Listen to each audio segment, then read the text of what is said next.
क्या इफेक्ट पड़ेगा? तो रोटेशनल काइनेटिक एनर्जी डिक्रीज होगी, मोमेंट ऑफ इनर्शिया इंक्रीज होगा, एंगुलर वेलोसिटी आपकी डिक्रीज होगी। समझ आ रही बात? हाँ, तो ऐसे क्वेश्चंस को ना समझना है, एनालाइज करना है।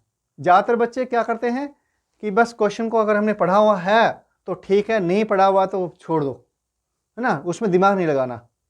लेकिन जब तक आप दिमाग नहीं लगाओगे बेटा, तब तक तो क्वेश्चन होने से रहे, अच्छे क्वेश्चन तो नहीं होंगे आपसे कम से कम। ठीक है, हाँ, ये आपको कर दोगे, मैक्सिमम बच्चे इसको सही कर देंगे, लेकिन रीजन पता नहीं है तब तक दूसरा अगर क्वेश्चन में थोड़ा सा भी ट्विस्ट किया ना इसको, तो आपका क्वेश्चन गलत हो जाएगा। तो बच्चों, आज के लेक्चर में हम डिस्कस करेंगे conservation of angular momentum. It is one of the most important topic from rigid body dynamics for the NEET exam, right. आपके क्वेश्चन किसी न किसी रूप में पूछ ही लेते हैं conservation of momentum, angular momentum से। हो सकता है कि किसी साल स्किप हो जाए, लेकिन उससे next year conservation of angular momentum से क्वेश्चन आने की पूरी संभावना बनती है, राइट। क्वेश्चन कभी भी पूछा जा सकता है, और क्वेश्चन बहुत आसान मतलब क्वेश्चन मुश्किल नहीं बनते, दिखने में मुश्किल होते हैं, लेकिन वैसे क्वेश्चन आसान बनते हैं। अगर आपको एक बार कॉन्सेप्ट समझ में आ गया तो इजी वे में क्वेश्चन कर पाएंगे। अच्छा, इसमें हमें ज़्यादा डिटेल में या डेरिवेशन में जाने की जरूरत नहीं है कि कंजर्वेशन ऑफ एंगुलर मोमेंटम के जो फॉर्मूलेज वगैरह हैं वो कैसे ड्राइव किए गए हैं, इस डिटेल में आपसे नहीं पूछते। क्वेश्चन सिर्फ कॉन्सेप्ट बेस्ड होते हैं, राइट, और कुछ फॉर्मूला बेस्ड होते हैं, जो अगर आप वो फॉर्मूला अप्लाई करना जानते हैं और कॉन्सेप्ट आपको क्लियर है तो आप इजी वे में क्वेश्चन कर सकते हैं। डेरिवेशन वगैरह की बात जो आती है वो आपकी नीट में नहीं आती है, किसमें आती है? जेई और जेई एडवांस के पॉइंट ऑफ व्यू से। हाँ, जेई और जेई एडवांस के पॉइंट ऑफ व्यू से आपको डेरिवेशन वगैरह और उसके सब बेसिक्स पता होना चाहिए, कैसे फॉर्मूला से ड्राइव किया हमने, राइट। चलो शुरू करते हैं। तो कंजर्वेशन ऑफ एंगुलर मोमेंटम पढ़ने से पहले हमें पता होना चाहिए कि एंगुलर मोमेंटम क्या है, और एंगुलर मोमेंटम से पहले हमें पता होना चाहिए कि मोमेंटम क्या है, राइट।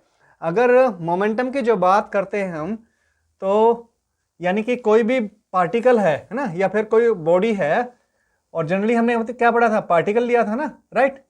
पार्टिकल है, उसकी v वेलोसिटी से मूव कर रहा है, सपोज जिसका मास m है, और ये v वेलोसिटी से मूव कर रहा है, मास m है और वेलोसिटी v है।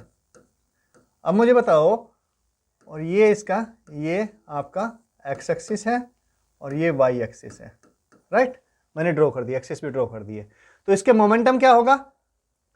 मोमेंटम किससे लिखते हैं? p, पढ़ा हमने पहले, हाँ, m v, ये इसका मोमेंटम हो गया, राइट।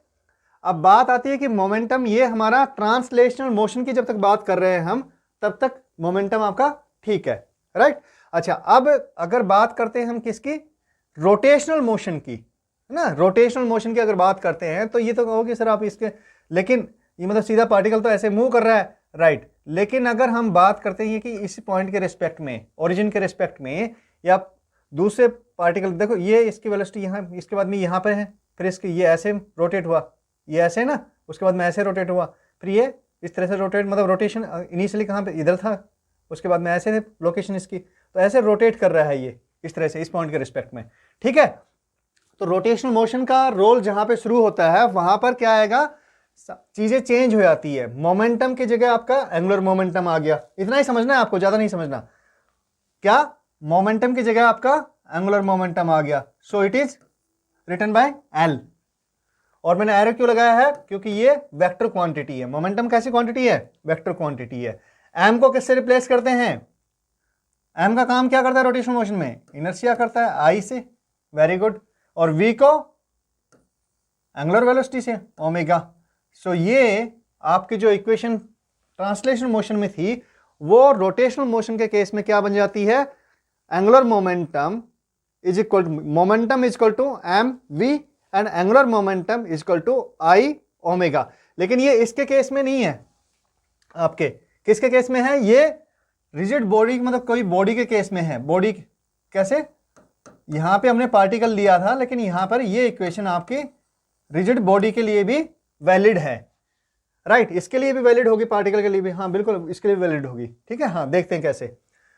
अब देखो यहां पे अगर हम रोटेशनल मोशन की बात करते हैं, एक तरीका, एक मेथड तो ये हो गया हमारे पास में एंगुलर मोमेंटम को लिखने के लिए, ठीक है। हाँ, एल क्या है आपका? एल आपका एंगुलर मोमेंटम है, एंगुलर मोमेंटम, तो पहला फॉर्मूला आपको ध्यान रखना है, वो ये फॉर्मूला है, ये फर्स्ट फॉर्मूला है।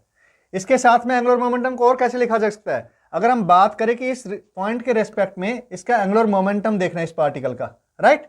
तो कैसे करेंगे, इसके रेस्पेक्ट में आपको यहां से एक पोजीशन वेक्टर ले लेंगे, राइट। पोजीशन वेक्टर लेने के बाद में हम उसको डिफाइन करते हैं, एल इज पोजीशन वेक्टर क्या होगा, देखो पोजीशन वेक्टर, वैसे इसकी जरूरत नहीं है, सिर्फ फॉर्मूले पता होना चाहिए आपको ना, उससे भी काम चल जाएगा। और इनके बीच में सपोज वेलोसिटी और पोजीशन वेक्टर के बीच में एंगल थीटा है, और ये आपका पोजीशन वेक्टर हो गया। पोजीशन वेक्टर कहाँ से ड्रॉ करते हैं, ओरिजिन से, ओरिजिन से उस पॉइंट की डिस्टेंस, राइट। उस पॉइंट को, इस पॉइंट को और उस पॉइंट के जो लोग उस टाइम पे जो पोजीशन है किसकी, पार्टिकल की, उसको हम क्या करते हैं, ज्वाइन कर देते हैं। ये पोजीशन वेक्टर हो गया हमारा, ठीक है, राइट। तो आप देखो दोनों के बीच में एंगल कितना है, थीटा है। सो इसको लिखते हैं एंगुलर मोमेंटम किसका, इस पॉइंट का या पॉइंट मास का एंगुलर मोमेंटम हो जाएगा हमारा r cross L is equal to r cross p. P क्या है, लीनियर मोमेंटम आपका, राइट। तो इसको हम क्रॉस मल्टीप्लिकेशन है, सो सीधा कर सकते हैं। अगर हम बात करें मैग्नीट्यूड की, यहां पे देखो वेक्टर लिया है मैंने, यहां पे मैग्नीट्यूड ले रहा हूं मैं। सो आर पी साइन थीटा, और हमारे पास में पी हमें पता है, पी अगर मैं बात करूं, पी का मैग्नीट्यूड क्या होगा, m into v. So r into m v sine theta, और हम कह सकते हैं m v r sine theta that is equal to angular momentum, हाँ एंगुलर मोमेंटम, एंड इसका मैग्नीट्यूड है ये, राइट। क्या है ये, मैग्नीट्यूड है बेटा, ध्यान रखना। आपको जो फॉर्मूला काम आने वाला है मैक्सिमम केस में, वो ये वाला फॉर्मूला ही काम आने वाला है, m v r sine theta. ये आपका सेकंड नंबर का फॉर्मूला, यहां से देखो ये जो ये मेन फॉर्मूला है, आप कह सकते हो इसको सेकंड नंबर का फॉर्मूला, और इससे क्या मिला हमें, इससे हमें ये मिल गया, L is equal to m v r sine theta या आर पी साइन थीटा, एक ही बात है, ठीक है। ये समझ में आ गया, गुड। तो ये अब नेक्स्ट पॉइंट पे अगर हम बात करें, देखो ट्रांसलेशन जो मोशन थी ना, न्यूटन सेकंड लॉ आपने पढ़ा था, उसमें क्या था कि F is equal to d p by d t. जो एफ क्या है, ये एफ नेट है किसी भी पार्टिकल पर। अगर मान लो कोई नेट फोर्स, मतलब अलग अलग फोर्स लग रहे हैं, उनका जो नेट निकालते हैं, वेक्टर सम निकालते हैं, वो हमारा किसके इक्वल है, एफ नेट के इक्वल है।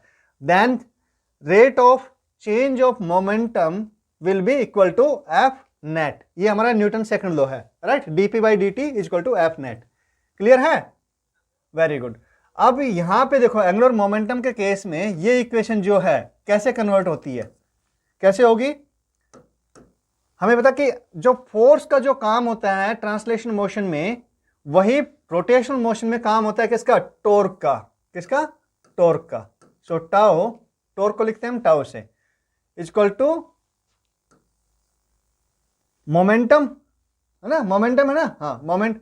तो इसका क्या करेंगे हम, बिल्कुल एंगुलर मोमेंटम से रिप्लेस कर देंगे इसको, dl बाई dt, राइट। ये भी क्या है, आपका नेट टॉर्क है पार्टिकल पर, राइट। अगर मान लो एक से ज्यादा पार्टिकल है तो क्या होगा, ये वेक्टर सम हो जाएगा इसका, L क्या होगा, L1 plus L2 plus L3, है ना, इस तरह से कर देंगे, ठीक है, क्लियर है ना। हाँ, अब ये देखो, अगर मान लो हम क्या करें कि हम कहें कि नेट जो टॉर्क है पार्टिकल पर वो क्या है, जीरो है। दैट मीन्स देखो, चलो इससे समझते पहले, हम कहते हैं कि जीरो है क्या, आपका नेट फोर्स पार्टिकल पर, ट्रांसलेशन मोशन की बात कर रहे हैं, ठीक है। हाँ, so d p by d t is equal to zero, and that means d p is equal to zero, which means p is constant. क्या मतलब है इसका, इसका मतलब सिंपल है कि पी जो है मोमेंटम आपका क्या रहेगा, कांस्टेंट रहेगा during the motion, right. That means कि जो इनिशियल मोमेंटम है वही आपका फाइनल मोमेंटम रहेगा, right. P1 is equal to P2 और P initial is equal to P final. Clear है, ये आपका मोमेंटम कंजर्वेशन का प्रिंसिपल है। किसके काम आता है, कौन सी मोशन में आता है, ट्रांसलेशन मोशन में। ठीक इसी तरह से अगर मान लो पार्टिकल पर जो भी क्या लग रहा है, टॉर्क लग रहा है, उसको हम कहते हैं कि जीरो है, नेट टॉर्क जीरो है पार्टिकल का, तो ये क्या होगा, dl by dt that is equal to zero and dl is equal to zero, that means l is equal to zero. और इसका मतलब क्या है, नहीं, l is equal to constant, और इसका मतलब क्या है कि नेट जो भी उसका जो एंगुलर मोमेंटम है पार्टिकल का वो क्या रहेगा, कांस्टेंट रहेगा, and this is called, this will be L1 is equal to L2 and this is called conservation of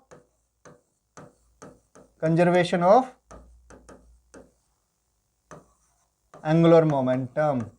क्या मतलब हुआ कि एंगुलर मोमेंटम आपका बना रहेगा पार्टिकल की मोशन के दौरान, राइट। मतलब पार्टिकल जब मूव कर रहा है, रोटेशनल मोशन जो हो रही है पार्टिकल की, उस दौरान during that period moment, angular momentum आपका नहीं बदलेगा, सेम रहेगा। कैसे नहीं बदलेगा, अगर उस पर नेट टॉर्क जीरो है, मतलब कोई भी अगर मान लो बॉडी मूव कर रही थी, रोटेट कर रही थी, राइट, अगर उस पर हम किसी तरह का कोई भी एक्सटर्नल फोर्स नहीं लगा रहे, यानी कि कोई टॉर्क नहीं लगा रहे, राइट, टॉर्क, हाँ, फोर्स और टॉर्क में कंफ्यूज मत होना, क्योंकि टॉर्क भी आपका फोर्स से लगता है बेटा, ठीक है, हाँ। तो टॉर्क अगर उस पर जीरो है तो उसका जो हम कह सकते हैं कि मोमेंटम, जो एंगुलर मोमेंटम है वो क्या रहेगा, कंजर्व्ड रहेगा, दैट मीन्स उसका एंगुलर मोमेंटम चेंज नहीं होगा। तो मोटी मोटी बात समझ में आ गई, हाँ। ये आपका जिस तरीके से हमने ट्रांसलेशन मोशन में काम लेते हैं, मतलब न्यूटन सेकंड लॉ लगाया, यूज किया, उसी तरीके से रोटेशनल मोशन में भी आपका न्यूटन सेकंड लॉ यूज होता है। यही आपका सेकंड लॉ है, second law of Newton. Clear है, हाँ, टॉर्क के टर्म्स में लिखा है हमने। और ये जब क्या कह रहा है न्यूटन सेकंड लॉ टॉर्क के टर्म में, कि जब आपका नेट टॉर्क जीरो है तो एंगुलर मोमेंटम क्या रहेगा, कंजर्व्ड रहेगा, एंगुलर मोमेंटम कांस्टेंट रहेगा थ्रू आउट द मोशन। तो ये क्लियर हो गया। वापस एक बार रिकैप कर लेते हैं, याद करने की क्या क्या चीजें हैं। याद करने का पहला फॉर्मूला ये है आपका, क्या, कि हमें पता होना चाहिए कि एंगुलर मोमेंटम जो है वो किसके इक्वल होता है, आई ओमेगा। ये आपका वेक्टर फॉर्म में है, और अगर मैग्नीट्यूड की बात करें तो L is equal to I omega. ये फॉर्मूला आपको मेनली काम आता रहेगा, ठीक है, हाँ। एक तो ये फॉर्मूला आपको ध्यान होना चाहिए, बिल्कुल क्लियर। दूसरा L is equal to r cross p, ये फॉर्मूला आपको ध्यान होना चाहिए। इसका मतलब क्या, क्रॉस प्रोडक्ट है, क्रॉस प्रोडक्ट का मतलब क्या हो गया, आर पी साइन थीटा, और पी आपका लीनियर मोमेंटम है, p is equal to m v, P is equal to m v. ये पता होना चाहिए आपको बस। अगर इतना सा आपको पता है और P is equal to m v करेंगे तो ये m v r sine theta, बेटा सीधी सी बात है ना, हाँ। ये फॉर्मूला अगर आपको एक ये फॉर्मूला, एक ये फॉर्मूला, ठीक है, हाँ, ये तो एक ही है, हाँ बिल्कुल। और तीसरा हमें ये पता होना चाहिए, ये मत बिल्कुल क्लियर होना चाहिए कि अगर net torque during the motion, during the rotation, अगर बॉडी पर या पार्टिकल पे नेट टॉर्क जीरो है ना, कैसे एग्जांपल्स कैसे होंगे, देखो अभी कुछ PYQ लेंगे, उससे समझ में आएगा आपको और अच्छे से, कि नेट टॉर्क अगर जीरो है तो उसका एंगुलर मोमेंटम बदलेगा नहीं, चेंज नहीं होगा, ध्यान रखना है ना। अरे भाई जब किसी ने कोई आके धक्का नहीं मारा, किसी को कुछ नहीं किया ना, तो क्या हो, जो पोजीशन है, जिस स्टेट में है उसी स्टेट में चलता रहेगा। लॉ ऑफ इनर्शिया भी तो यही कहता है ना, हाँ, किसी तरह का कोई टॉर्क नहीं है, दैट मीन्स वो उसी कंडीशन में मोशन चलती रहेगी, रोटेशनल मोशन जो भी है ना, ठीक है। चलो तो एग्जाम्पल लेते हैं, कुछ फटाफट करते हैं। ये बच्चों देखो एम्स 2018 का क्वेश्चन है, एम्स में पूछा गया है ना, डरना मत एम्स के नाम सुन के, एम्स में पूछा गया क्वेश्चन है, ठीक है, हाँ, डरना मना है, राइट, ओके। क्या कह रहा है क्वेश्चन में, a thin horizontal circular disc is rotating about a vertical axis passing through its centre, ठीक है। क्वेश्चन को पढ़ो, समझो, और एक बार कोशिश करो कि इसमें क्या कॉन्सेप्ट लगेगा वो आइडेंटिफाई करो और क्या आंसर आएगा, एक बार देखो, अटेम्प्ट करो, ठीक है, हाँ। An insect is at rest at a point near the rim of the disc, देखो चलो ठीक है, इसको करते हैं। ये आपकी एक डिस्क है, राइट, और ये हमारा इस पे एक ये एक्सिस है इसका, ये सेंटर है इसका, और यहां से ये रोटेट कर रही है। कैसे रोटेट कर रही है, सपोज इस तरह से रोटेट कर रही है, ठीक है। अब यहां पर क्या आया कि उसके रिम कौन सी है, रिम ऑब्वियसली ये वाली रिम है। तो यहां पर एक इंसेक्ट है, ये इंसेक्ट बैठा है भाई, ये रहा। अब ये इंसेक्ट क्या करता है, the insect now moves along the diameter of the disc to reach at its other end. Insect ने चलना शुरू किया, बड़ा समझदार इंसेक्ट है ना, हाँ डायमीटर पे ही चलता है सीधा, तो यहाँ से इसने चलना शुरू किया और ये ऐसे इस एंड पे पहुंच गया, राइट, यहाँ से ऐसे चलना शुरू किया और इस एंड पे यहाँ पे पहुंच गया भाई, ये हो रहा है, ये हुआ है। During the journey of the insect the angular speed of the disc. अब ये कह रहा है कि एंगुलर स्पीड जो डिस्क की एंगुलर स्पीड है, राइट, इनिशियली सपोज कि वो क्या थी, ω1 थी, वो कैसे चेंज हो रही है ये पूछा है इसने। कैसे चेंज होगी बताओ, कुछ समझ में आ रहा है? सर कुछ भी तो गिवन नहीं है ना, समझेंगे कैसे? हाँ, लेकिन अगर थोड़ा सा देखोगे इसमें तो हमें सबसे पहले इस तरह के जो क्वेश्चंस होते हैं उसमें आपकी एंगुलर स्पीड पूछी, देखो ठीक है, तो क्या करेंगे, क्या देखेंगे कि भाई एंगुलर स्पीड किस तरह से वेरी कर सकती है, राइट। तो एंगुलर स्पीड कब वेरी करेगी भाई, टॉर्क लगेगा तब वेरी करेगी, है ना, एंगुलर एक्सीलरेशन आएगा तब वेरी करेगी। लेकिन इसमें क्या टॉर्क लग रहा है, कोई भी बाहर से कोई टॉर्क लग रहा है? नहीं, बाहर से कोई टॉर्क नहीं लग रहा। अगर हम इंसेक्ट को और डिस्क को सिस्टम मान ले, सिस्टम का अज्यूम कर ले, तो कोई एक्सटर्नल टॉर्क नहीं है ना, कुछ भी तो नहीं है ना, बाहर से कोई फोर्स नहीं लगा, किसी तरह कोई टॉर्क नहीं लगा, राइट, कुछ भी हमने ऐड नहीं किया उस पर, कुछ नहीं किया हमने, राइट, अगर हमने कोई मास भी ऐड नहीं किया, कुछ नहीं किया, तो दैट मीन्स कि जो टाउ एक्सटर्नल है, एक्सटर्नल टॉर्क, वो तो क्या हो गया, जीरो हो गया। अब टाउ एक्सटर्नल जीरो है तो क्या हमारी एंगुलर स्पीड चेंज नहीं होगी? ऐसा है क्या? क्योंकि हमें पता है कि टाउ इक्वल टू क्या होता है, आई अल्फा, है ना, सेकंड नियम, न्यूटन सेकंड लॉ, किसके लिए, रोटेशनल मोशन के लिए, tau equal to I alpha, और इसको दूसरा कैसे कैसे लिखते हैं, tau equal to d p या sorry d l by d t, right, ये भी न्यूटन सेकंड लॉ है, किसके लिए, रोटेशनल मोशन के लिए। तो ये हमें पता है, ठीक है, लेकिन और कुछ ऐसी चीज है जो चेंज हो सकती है। हमने एक चीज पढ़ा था कि अगर टाउ एक्सटर्नल जीरो है तो conservation of momentum, angular momentum काम करता है, राइट, करता है कि नहीं करता? That means L1 equal to L2, और L क्या होता है, आई ओमेगा, सो I1 ω1 इक्वल टू I2 ω2, ये है। तो किसमें एंगुलर स्पीड में चेंज आ जाएगा, किससे चेंज आ जाएगा, अगर I चेंज हो रहा है आपका, यानी कि क्या, आपका I अगर चेंज हो रहा है तो फिर आपका ओमेगा चेंज हो सकता है, राइट, हो सकता है ना, हाँ। तो देखो यहाँ पे मोमेंट ऑफ इनर्शिया यानी आई चेंज हो रहा है। इनिशियली जब पार्टिकल यहाँ पे इंसेक्ट था तो इसका जो भी कुछ मास था, सपोज कुछ मास होगा, एम होगा, राइट, तो और ये आर इसकी सपोज ये क्या है, रेडियस है, सो एम आर स्क्वेयर, इस एक्सिस के रिस्पेक्ट में इसका जो मोमेंट ऑफ इनर्शिया था वो क्या था, एम आर स्क्वेयर, और डिस्क का प्लस जो भी कुछ आई था, सपोज आई नोट था, तो इनिशियली मोमेंट ऑफ इनर्शिया कितना था, plus M R square, M R square, right. अब ये जैसे इधर आना शुरू हुआ तो आर तो चेंज होती जाएगी आपकी, क्या होती जाएगी, आर डिक्रीज होती जाएगी, डिक्रीज होगी ना, हाँ डिक्रीज होती जाएगी।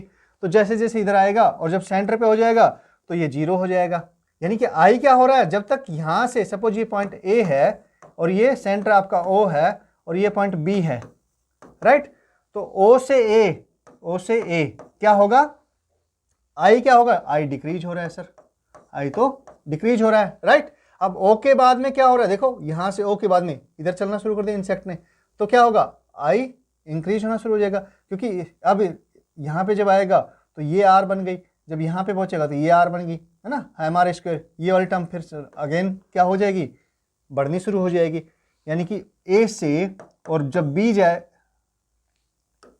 हम ये कहेंगे ए से ओ, सॉरी ये वाला जो ए से ओ से ए नहीं, ए से ओ है, ए से ओ, ए पॉइंट से ओ पॉइंट तक, तो आपका आई क्या हो रहा है, डिक्रीज हो रहा है।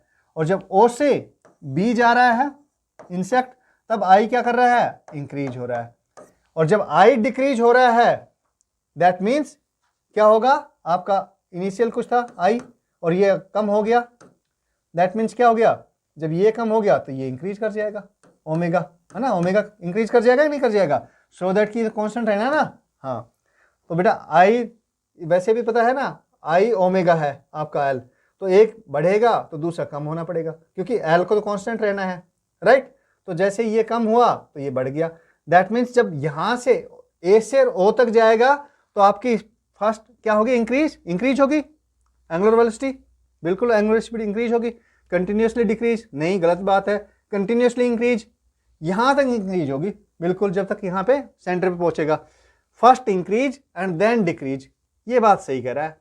जैसे ही सेंटर से इधर होना शुरू हो जाएगा, अदर एंड पे पहुंचना है ना उसको, तो क्या होगा, आई बढ़ना शुरू हो जाएगा, और आई जैसे ही बढ़ना शुरू होगा तो आपका ओमेगा डाउन होना शुरू हो जाएगा, राइट। ये आई कम हो रहा है इनिशियली यहां से और यहां तक आई कम हो रहा है, तो ओमेगा क्या होगा, इंक्रीज होता जाएगा। तो पहले तो ओमेगा इंक्रीज हो रहा है, देखो फर्स्ट में इंक्रीज हुआ, उसके बाद में डिक्रीज होना शुरू हो गया, राइट। दैट मीन्स आपका आंसर इज सी। लॉजिक क्या था, अब मैंने समझाया है तो इतना टाइम लग गया, आपको करने में कितना टाइम लगेगा। अगर आपको लॉजिक पता है कि हाँ angular conservation of angular momentum का प्रिंसिपल लग रहा है, तो आई चेंज हो रहा है, इसमें करने पे क्या और तो कुछ चेंज नहीं हो रहा, आई चेंज हो रहा है, आई ओमेगा को चेंज करेगा, दैट्स ऑल, है ना। I L equal to I omega, simple सा क्वेश्चन था बेटा, बस इतना सिंपल भी नहीं था, आपको अगर कॉन्सेप्ट पता है तो सिंपल था। ये देखो नेक्स्ट आपका नीट 2018 का क्वेश्चन है, ए solid sphere is rotating freely about it's symmetry axis in free space. Solid sphere कह रहा है कि एक किस में हो रहा है, फ्री स्पेस में रोटेट कर रहा है, right. The radius of sphere is increase keeping its mass same. अब इसकी रेडियस इंक्रीज हो रही है बेटा, क्या कह रहा है, रेडियस इंक्रीज हो रही है। Which of the following physical quantity would remain constant for the sphere. समझो एक बार, है ना। अब तो आपको तो पता लग ही गया, क्या कंजर्वेशन ऑफ मोमेंटम क्या बात कर रहे हैं हम, तो आपका क्या कांस्टेंट रहेगा, angular momentum, conservation of angular momentum की बात कर रहे थे, क्या रहेगा, एंगुलर मोमेंटम कांस्टेंट रहेगा ना, ये तो आपको पता हो गया। लेकिन हमें ये पता होना चाहिए क्यों हो रहा है, कैसे हो रहा है, और बाकी चीजें चेंज हो रही है कि नहीं हो रही है। तो देखो जैसे ही ये आपका स्फीयर हो गया कोई भी ना, हाँ लेट अस अज्यूम कि ये स्फीयर है और ये हमारा इस एक्सिस के रिस्पेक्ट में क्या कर रहा है, ये एक्सिस है, एक एक्सिस है जिसके रिस्पेक्ट में रोटेट कर रहा है ऐसे, राइट। अब इसकी जो स्फीयर की जो रेडियस है वो इंक्रीज कर रहे हैं, क्या इंक्रीज कर रहे हैं, रेडियस इंक्रीज कर रहे हैं, लेकिन जो मास है वो क्या है, वो सेम है। रेडियस आपकी इंक्रीज हो रही है, मास सेम है। तो अब और उसके साथ में क्या कर रहा है, which of the following physical quantity would remain constant for the sphere. That means कि मास जो है रीडिस्ट्रीब्यूट हो रहा है। अब इसका साइज कुछ बड़ा कर दिया है ना, साइज इसका बड़ा हो गया है, सपोज इस तरह का साइज हो गया, अब ये साइज बन गया।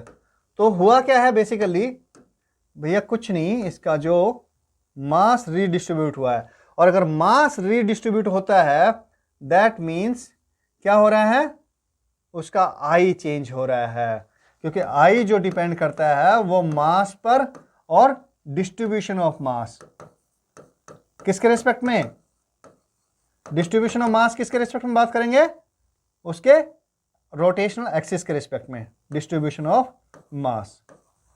तो जैसे ही डिस्ट्रीब्यूशन ऑफ मास चेंज हुआ यहां पर, यानी कि यहां पे मास क्या हो गया, बाहर की तरफ जा रहा है, तो यानी कि इसका जो आई है वो क्या हो गया, इसमें इंक्रीज हो गया बेटा। इंक्रीज क्यों हो गया, मास जितना भी रोटेशनल एक्सिस से दूर जाएगा वैसे ही आई आपका इंक्रीज हो जाएगा, और जितना रोटेशनल एक्सिस के पास में आएगा, एक्सिस ऑफ रोटेशन के, उतना ही आई आपका क्या होगा, कम हो जाएगा, ठीक है। तो ये आई बढ़ रहा है, देखो और तो कुछ नहीं हो रहा, हाँ आई बढ़ने से क्या फर्क पड़ेगा वो भी हम देख सकते हैं।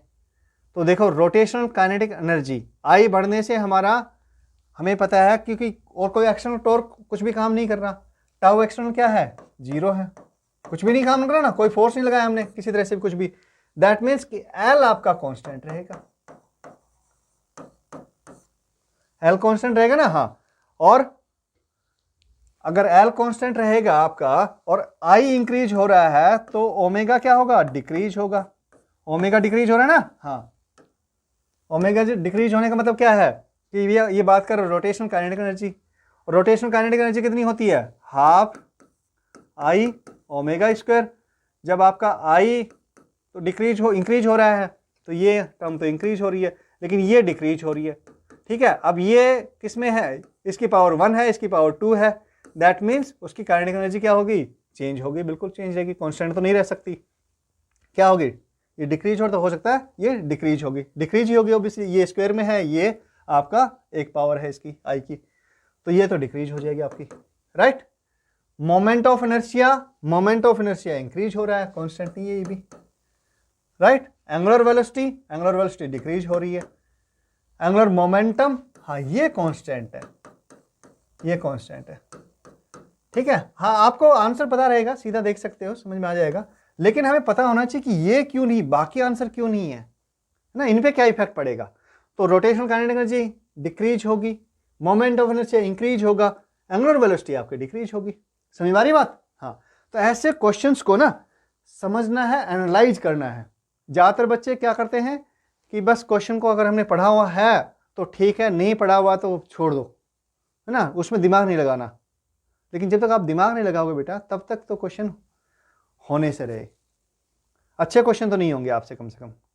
ठीक है, हाँ ये आपको कर दोगे, मैक्सिमम बच्चे इसको सही कर देंगे, लेकिन रीजन पता नहीं है तब तक दूसरा अगर क्वेश्चन में थोड़ा सा भी ट्विस्ट किया ना इसको, तो आपका क्वेश्चन गलत हो जाएगा।